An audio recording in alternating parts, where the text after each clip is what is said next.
Hi, my name is Mark Keene from Keene Engineering. I'm here to show you our brand new 151S dry washer. It looks a lot on the surface, a lot like our previous models, but it's a whole new machine. We've got a better vibration, better recovery, higher volume material, better engines. I mean, we've really taken this whole machine and done a complete revamp, and it works so much better. We have the absolute best fine gold recovery in the world over any dry washers ever built.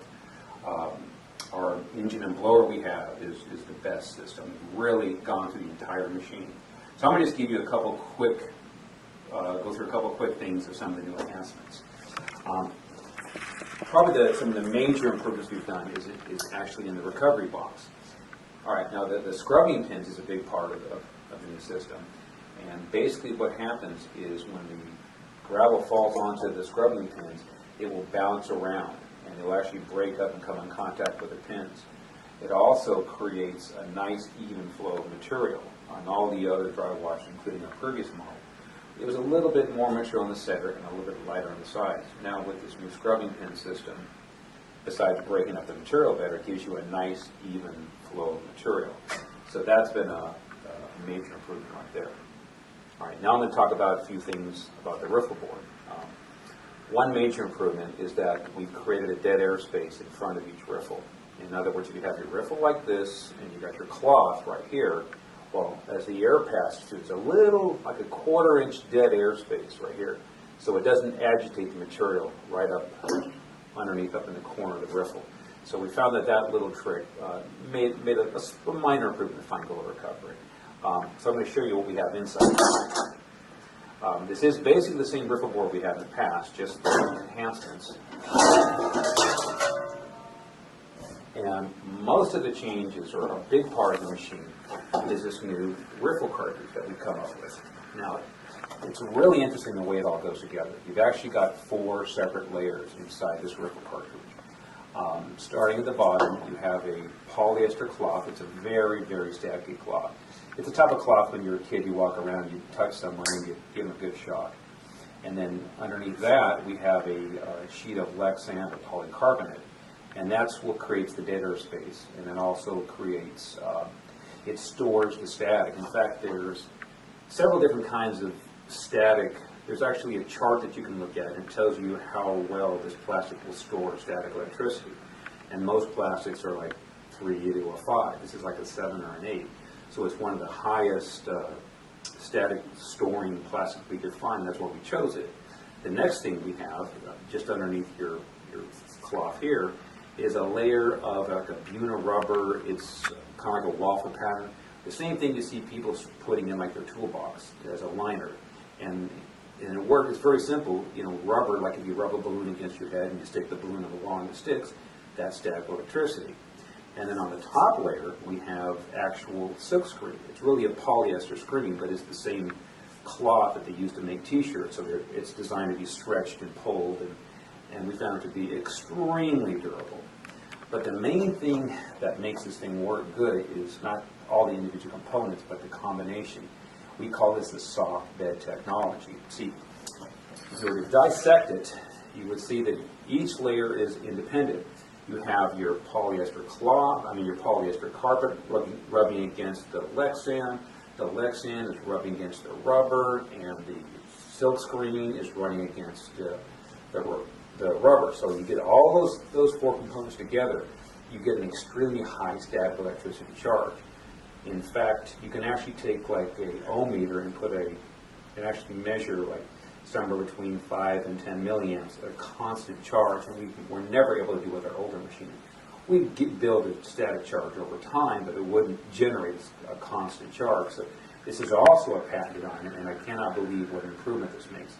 Also, by using this polyester carpet, it gives you an extremely smooth flow of air. So when you put this into your dry washer and you have all the riffles together, you have no hot and cold spots. See, on our previous models, there was a couple areas that had a little more airflow than the other areas. But with this one, you have a completely smooth airflow. It's really nice and consistent. And in fact, because the static is so charged and the airflow is so smooth, when the dust and dirt is coming down the riffle board, you'll actually see a nice smooth layer of material coming down. I'm not of material, but you see a smooth layer of dust flowing down the box. It's all positive charge, all wants to stay together. And then when it falls off the end of the riffle board, you'll see that you get a pile of dirt here, and you have a pile of dust just in front. So if you don't have, it's not windy, you get very little dust.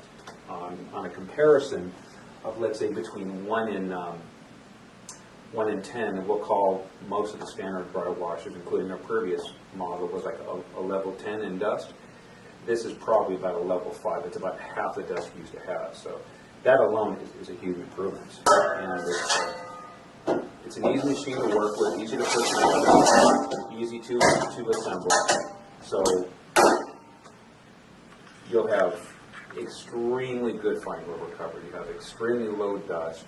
It's really a massive improvement over what we've had in the past. And another major improvement in the dry washer is again, this is because of the new vibrator, we have so much strength in the vibration, so much more agitation, that we actually have installed these. If you look over here, you'll see these bumpers, or I call them vibration transfer brackets.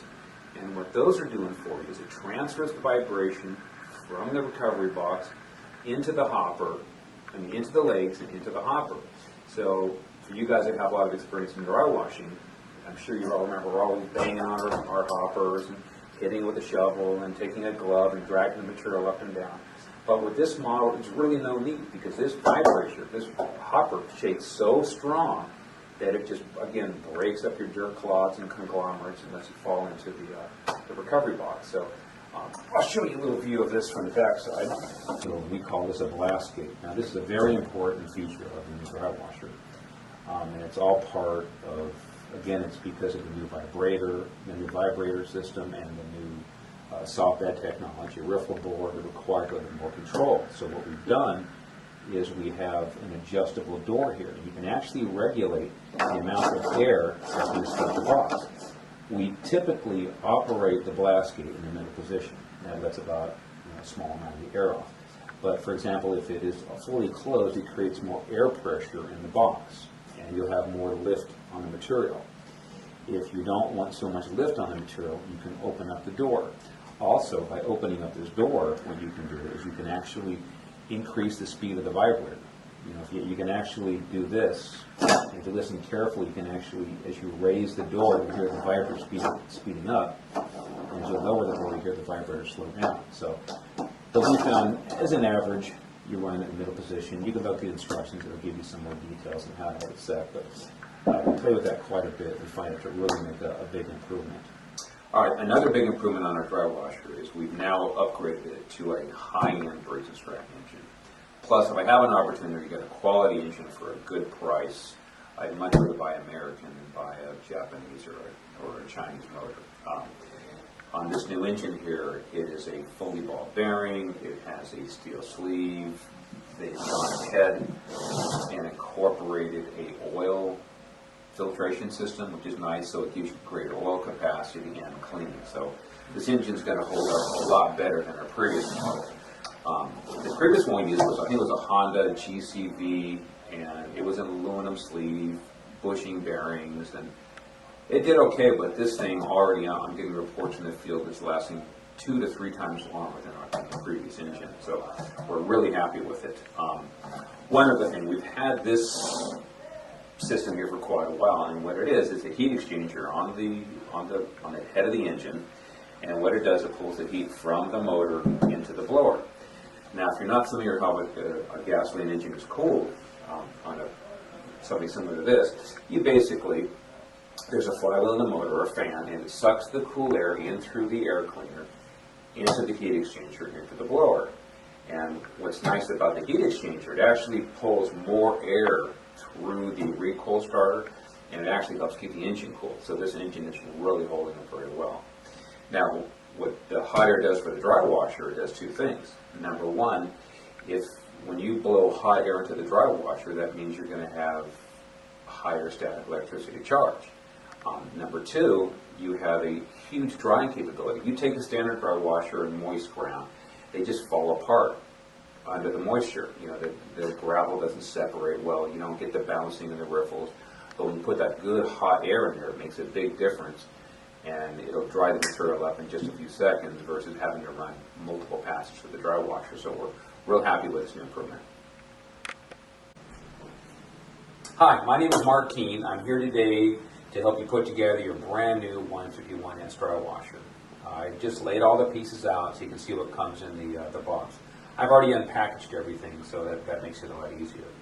Just going to run through a couple of the basic components. You got your motor and blower assembly, you got your 10 feet of this really heavy-duty dryer hose, and then you've got your feed hopper, your recovery box, you've got your legs, you've got your leg extensions. Some of the these are the cross-through rods that go through the hopper. Some spacers, cotter pins, the bolts that go through that hold the legs together, a few hose clamps for this, and over here you have your vibration transfer brackets, or we call them bumpers, most people. But this is basically what's going to come in your new 151S dry washer kit. And you'll also see a basic set of instructions. You got a manual for the engine, and you have basically like a 6-page instruction. And you just read your instructions thoroughly. The engine comes with no gas or oil, and that's the only really immediate safety thing you have to cover. All right, I'm going to now show you how to put the leg assembly together. You'll notice there's 2 C-shaped leg assemblies.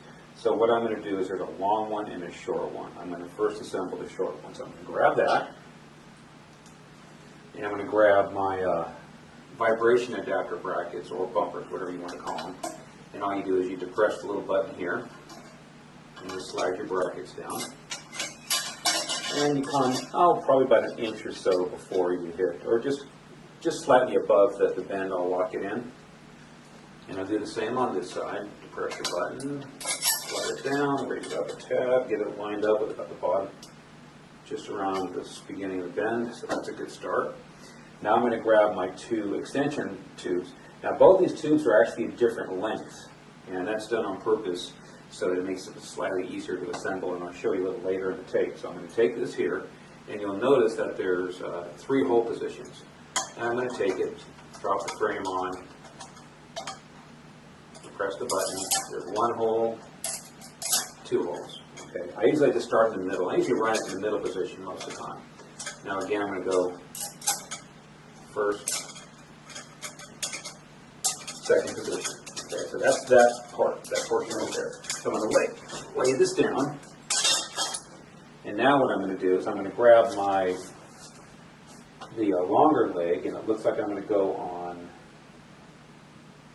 the inside of this frame. So I'm going to take this piece here, I'm going to pick it up, I'm going to lift this one up here, I'm going to drop this onto the inside, and again I'm going to go for about the center position. So what we do is we just take a simple nut and bolt assembly, I run the bolt in from the inside out, so here's the inside of the frame, and again line up the middle bolt position. I'm going to drop on a nut, a washer, and I'm going to use a nylon locking nut. And I'm going to go ahead, I'm going to actually tighten it up right now just to make it a little easier. You don't need much tools, it only takes a 7/16 wrench. So I'll tighten it. This is just started. Okay, I'll go flip over to the other side now. Again, I'll drop this in from the inside of the frame out. Okay, now I've assembled the leg assembly. By the way, I've snugged up these nylon lock nuts so the frame is somewhat self-supporting. You can still move it back and forth, but it'll stay in position. So now I'm going to go ahead and drop it on the hopper. So what you do is a longer portion here you drop towards the top of the hopper, and this side here you'll drop towards the bottom of the hopper. I also have 2 spacers that I have to install. And what I'm going to do is I'm going to go ahead and as soon as I get the 1 leg through, I'm going to put a spacer in between, just like this, and go right through here. So I'm going to now put the legs in position here.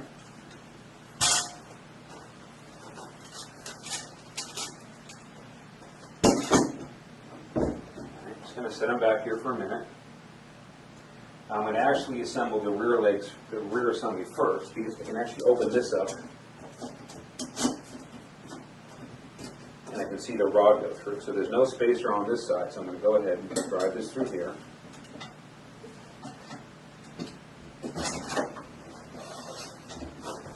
I can see the hole. Okay. All right. Then I drop my cotter pin. Now I'm going to tilt the whole mechanism forward. And I'm going to go ahead and insert my next leg here. So I'm going to grab this spacer, put it in between here. Grab my rod.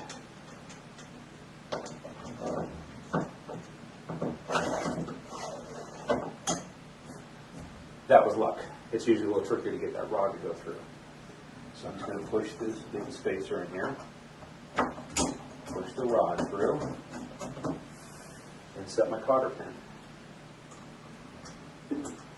Alright, so now I can flip this thing back over.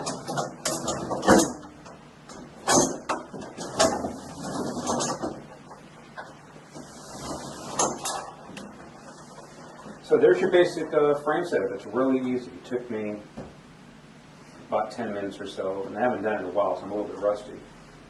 But the instructions definitely help. Okay, now I'm going to install the recovery box. It's very simple. You just lay it underneath the machine, drop it in somewhere around that area, and I'll walk around this side. I usually get on my hands and knees to do this one. And I'll pick the box up right in between the bumpers. And you got these latches that you just open up and release. So that's very simple. That hangs the back end. I'm going to grab my hanger assembly. And again, I'll just take this. I'll pick it up, drop it on my knee. And there's several holes here. I usually go to about the central hole. So that's probably about 3 inches back. And I'll suspend this. I usually like about a 15-degree angle somewhere in there. And that appears to be about it.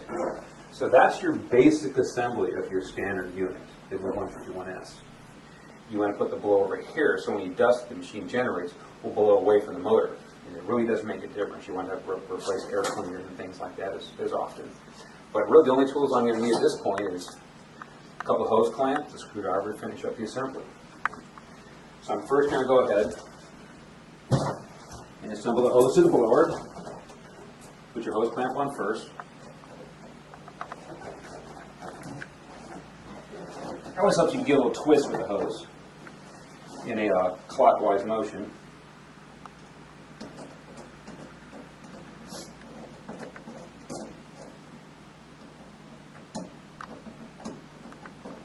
Might be a little handy to have a nut driver here, but this will work okay.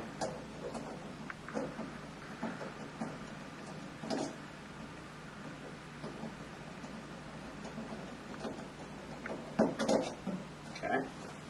Now I'm going to go set up the ducting hose, the box. It's usually easier if you just take this as high as you can and actually hang it out here on your chain to the highest length you can.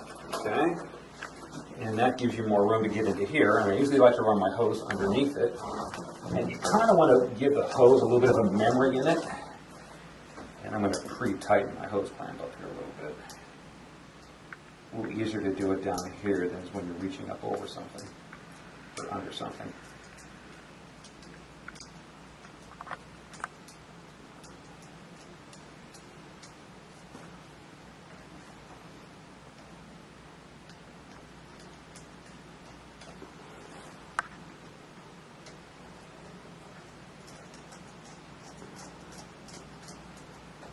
Should do it. So we'll slide this up over it. I'm going to counter spin it slightly here in a counterclockwise motion. Slide it on and then kind of rotate it on. And then just tighten up my hose clamp.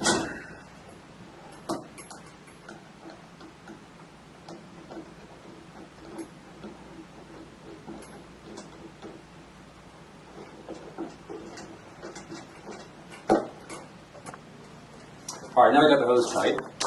I'm going to set this down, reposition it around its original position here. Get my hose tucked down. Again, about a 15-degree angle, maybe a tad more than that. That looks about right to me. All right, so we got the motor and the blower set up. I got everything over here assembled. There's one last final step. I need to tighten up my transfer brackets, and I need to set the bumper. So what I'm going to do is I loosen this outer nut here, and I'm going to kind of just sit behind the box. I'm going to kind of evenly space out these threads. And I'm going to apply a little bit of pressure against the box. You want to get kind of even pressure on both sides. And what this does, it allows you to transfer the vibration from the new recovery box into the frame, therefore transfer it into the hopper. So what you do is you get these snugged up, and then you got a nut here on the outside, and I believe it's a 9/16 nut on each side. You just take these and just give them a little snug, and you're in business. All right, one other thing I want to mention on the dry washer. If you recall earlier in the general assembly instructions, I was talking about these two rods here. This rod and the one on the other side was slightly longer. I'm going to show you why. And this is one of the cool things I really like about the dry washer. It's very easy to set up, especially after the first initial setup. So the first step is to tear your machine down. It's real simple. And I'll go back and repeat the assembly. I'll just take and drop the two latches here.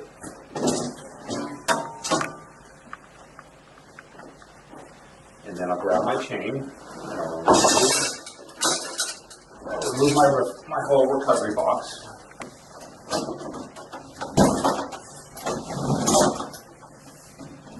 Swing it around this way. Now this is one of the things I really like about the dry washer. It's a really easy setup and breakdown. So at this point, I'm just going to go and take my vibration brackets, adapter brackets, or the bumpers. Just slide them down here for the moment. And then in here, we've got the longer and the shorter rod. So you've got a couple buttons underneath here with push pins you got to pull from it. Take that one, just get it out of the sink. Take that one, get it out. And now this whole mechanism here, just fold it over. Look how nice and compact. Now you can actually transport the machine like this. And typically what we do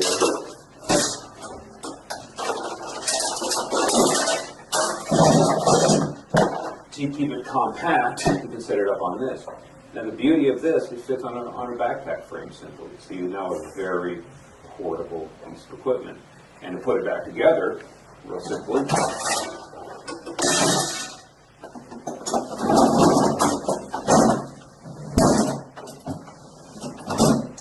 now you remember about the rods being different lengths. I'll show you why we do it now.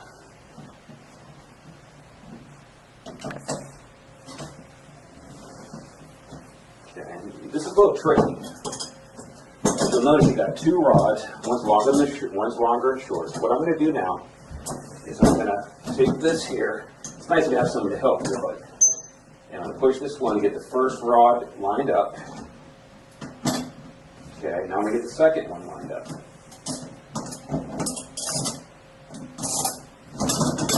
That's it. So put it back together. Flip this over. Grab my brackets. Just above the bend for the moment.